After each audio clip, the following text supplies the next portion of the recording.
to how to create a broadcast channel on your Instagram. If you want to create a broadcast channel, then first of all, open your Instagram application. Then hit on the profile icon, which is on the bottom right corner of your screen, and then select three lines on the top right corner. From here, go through the account privacy and turn off the private account if you have turned it on, and search for create channel option. You can also search it on the top bar.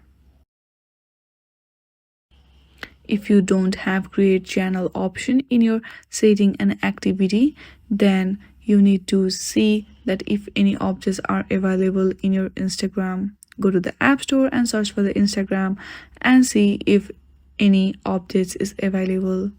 If not, then go back to the Instagram and then click on the help or report a problem. Then select report problem without second and include and continue, and then briefly explain your problem that in your Instagram create channel feature is not available.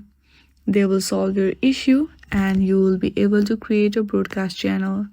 I hope you like this video. If you like this video, then please do not forget to like and subscribe to our channel. Thank you for watching.